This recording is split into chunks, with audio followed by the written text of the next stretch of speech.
বুদ্ধি আসলে কেমন লাগছে কি বলবেন? আনন্দ লাগছে। অন্যান্য বছরের মতো যখনই ভোট দিতে আসি ভোট দিয়েছি, যখন হয়েছিলাম তখন আপনারা জিজ্ঞেস করেছিলেন। এইবার যেহেতু মুখ্যমন্ত্রী হয়েছি, ক্যামেরাম্যানদের সংখ্যাও বেশি বেড়ে গেছে, এই অনুভূতিটা একটা এক্সট্রা আর কিছু না। ক্যামেরার সংখ্যা বেড়ে গেছে নাকি আপনার উপর ক্যামেরা ফোকাস বেশি বেড়েছে, কোনটা মনে হচ্ছে? একই কথা, একই। স্যার জিতার পর প্রথম কাজটা আপনার কি থাকবে? প্রথম কাজটা কি থাকবে 26 তারিখ জিতার পর? প্রথম কাজটা তো এটাই, আমি ইস্যু করবো সমস্ত মানুষের কাছে যে উন্নয়নের লক্ষ্যে আমি যা কাজ করা দরকার সেটাই করব।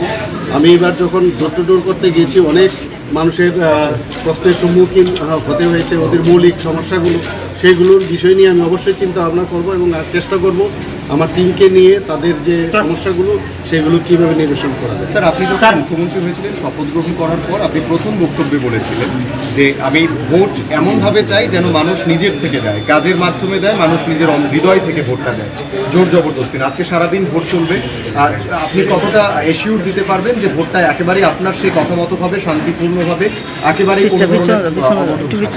আমার এবং আমার পার্টির তরফ থেকে 100% আমি এশিওর করছি যে গণতান্ত্রিক পদ্ধতিতে যেন ভোট দেওয়া হয় বা যারা ভোট দিতে আসে তারা প্রয়োগ করতে পারে।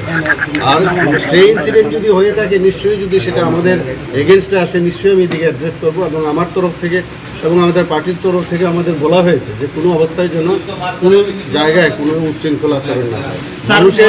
মানুষের যে ইচ্ছা, মানুষের যে ওদের যে মনের কথা সেগুলো এবং তার যে ভোটাধিকার প্রয়োগ করার যে তার রাইট, সেটা যেন ঠিকভাবে। অভিযোগ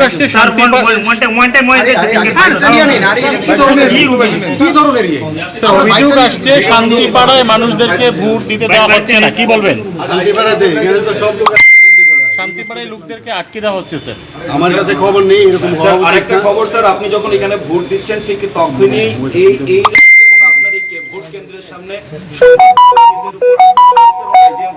রয়েছে, কি বলবেন আপনি? কোন জায়গায় আমি জানি না, আমি খবর এসেছে একটা একই মিডিয়া, আমার দেখতে হবে এগুলো। কোনো অবস্থা আপনার কাছে এখনো সেই না খবর আসেনি। সুরমা বিধানসভা আর এগুলো বরদাস্ত করব।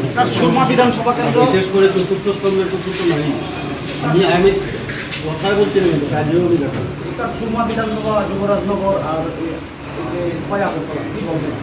একই কথা, 100% জিতবো আমরা সব জায়গায়। তো মানে দেখবেন 26 তারিখ রেজাল্ট কি বেরোয়।